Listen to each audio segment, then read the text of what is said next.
Hi everyone, welcome to another episode of Elevate with C&M Coaching.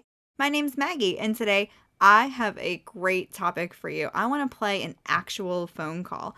Now, last week I spoke at the NABD convention, which is powered by NIADA. As I mentioned, I was lucky enough to be chosen to speak, and one of the topics that I spoke about was collections calls. So I thought it'd be kind of fun for those of you who weren't there to play one of the calls that I actually used during my presentation. So let's check it out. Thank you for calling. Can I help you? First thing I want to point out is that you probably noticed that it sounds like she's talking like a chipmunk. That's because we actually have to scrub the information. So no dealer information or customer information can be present at all in these types of calls to protect the privacy of both parties.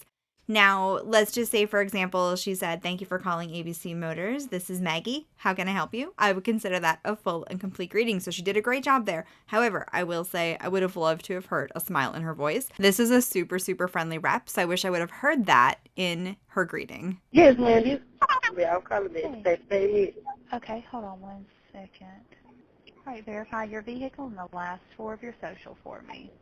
Obviously, the customer gave the rep her name, so she's got that. So she's starting with a good verification process. Nicely done. This is exactly what we want to do.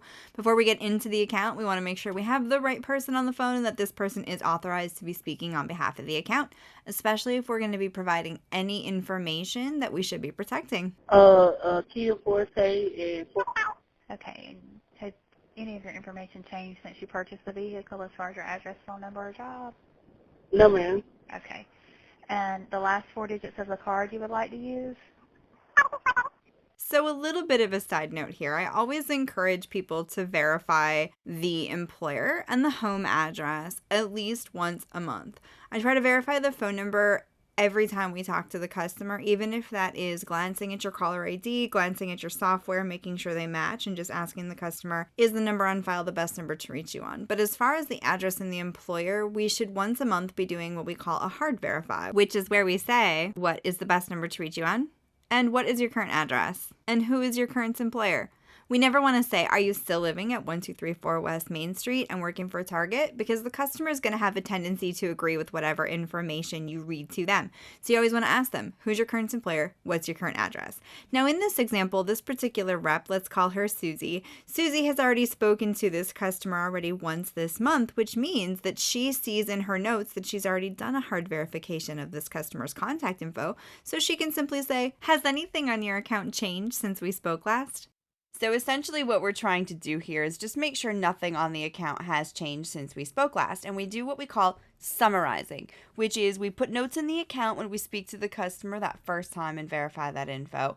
And then the rest of the month when we speak to them, we can say, has anything on your account changed since we spoke last? Which is a great way to just check in and make sure they haven't moved or changed jobs. You will also notice that she asked for the last four digits of the customer's card number. This is super smart because how often do you see 5 or 10 different cards listed on a customer's account and you don't want to just guess and pick one? If the customer is calling us to make a payment, they should be prepared and have that card number ready so they can tell us the last four digits.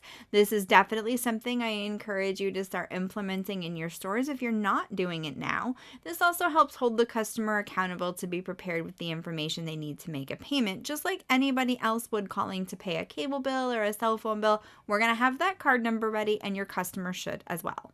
All right, your total is $115.99. Do you authorize this payment? So this is a pro tip right here. Definitely ask your customer if they authorize us to process the payment. This is one of the easiest ways for you to prevent chargebacks because you can very easily obtain that audio file, share the information with the customer, and you have your proof that they did authorize the payment. Mm-hmm. Okay. And it looks like your account is still set up for auto draft, so your next payment will still be set up for the draft, okay? Again, excellent job here by this rep, confirming the customer is set up for auto pay. This is a customer that needed a promise to pay instead of using her regular scheduled auto pay. Everything got straightened out for the customer. She made her payment and she's back to auto pay. If you offer auto pay and it comes with any perks, bring it up to your customers. The more people you can get signed up for auto pay, the more payments we can collect. Mm-hmm. All right, that payment process, and like I said, you'll come due again on the 19th. Ending your conversation with the next payment due is a super smart idea as well, because this helps to set that expectation of those on-time payments.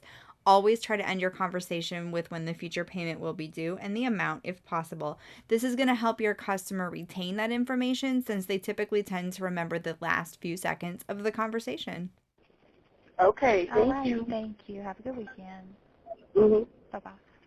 I also love how she took the opportunity at the end to wish the customer a great weekend.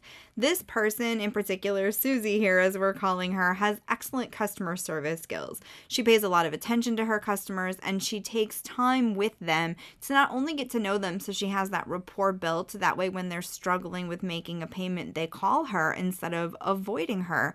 But she also cares about their weekend and wants to provide good customer service.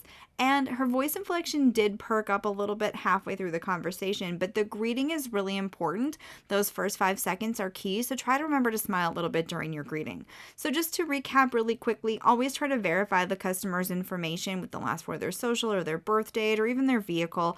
And then once a month, make sure that you're doing a full verification of all account details. So that might be email address, home address, employer, and phone number.